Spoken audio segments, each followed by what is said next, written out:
Hare Krishna, Namaste, Chapter 9, entitled as Rajavidya Rajaguhyam.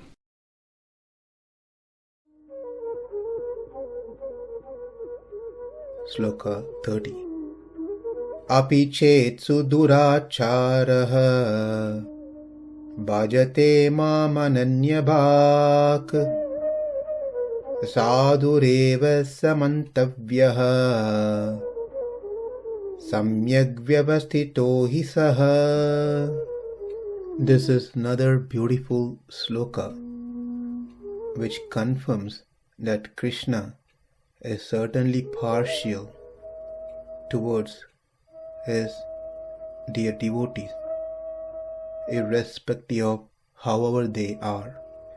In the previous sloka, we learned that Krishna doesn't see one's caste, appearance, nature, or knowledge.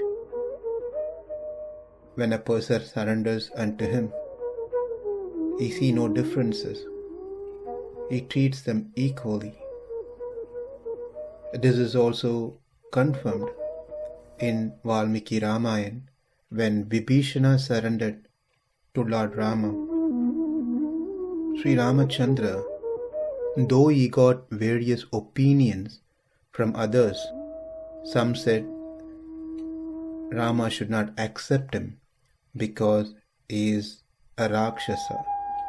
Some said he ditched his brother and came here, therefore he can do the same thing over here, is untrustable. Some said he came on a wrong time. There were many negative ideas about Vibhishana. Rama heard that all, took their feedback. Whereas Hanuman said, he is very religious, therefore we should accept him. He is very dharmic, therefore we should accept him. He is a nice person. Whereas others said he was a bad person.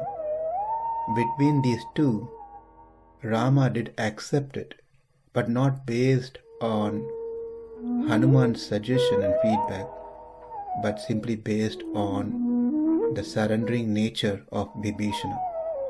That is all Rama saw.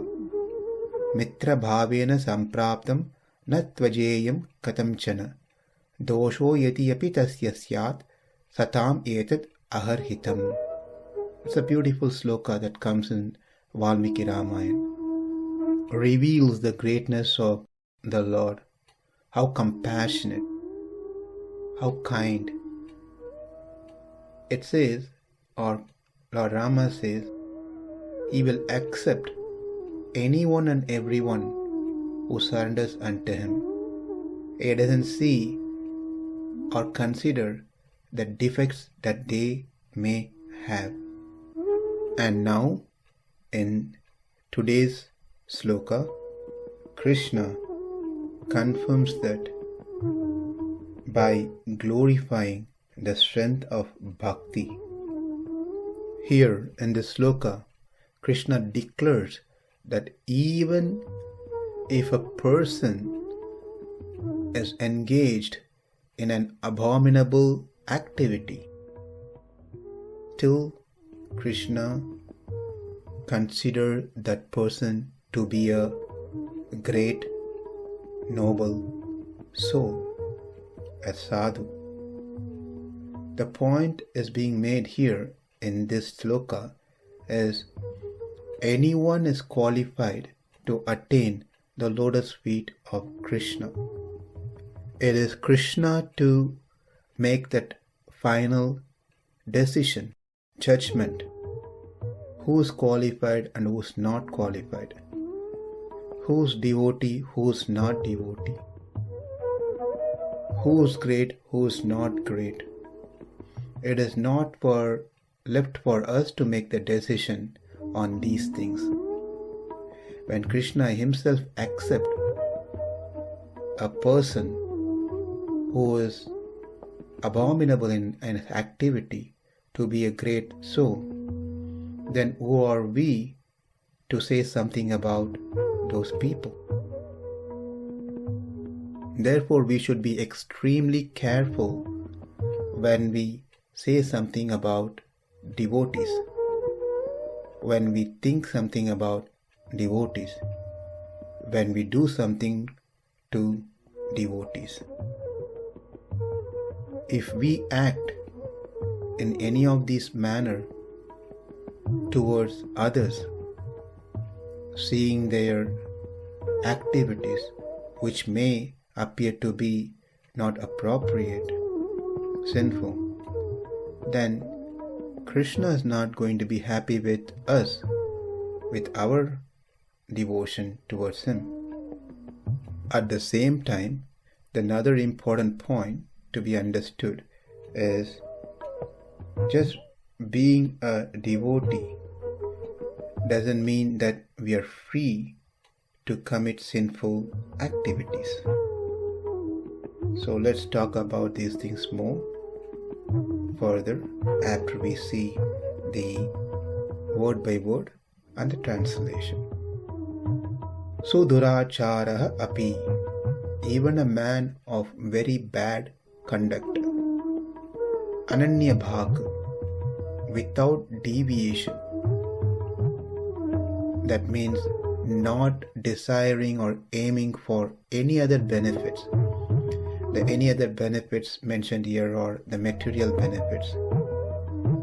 Mam bhajate chet, if he worships me, saha, he, sādhur eva, certainly and truly is a very good devotee of mine, my devotee. He is sādhur. Mantavyaḥ, he deserves to be honored highly.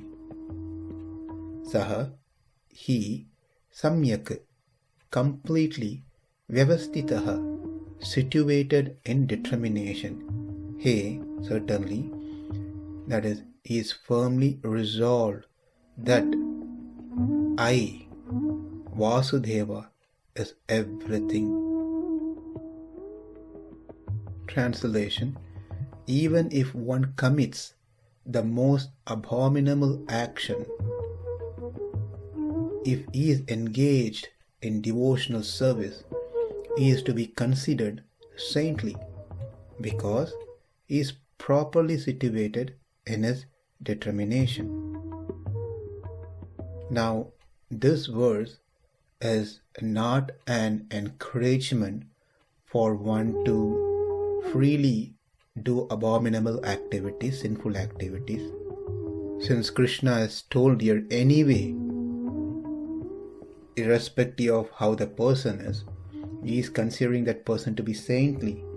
Therefore, I am a devotee, and therefore I can act according to my whims. I can do whatever I want. I can behave however I want. But continue chanting, continue doing whatever I'm doing as devotional service.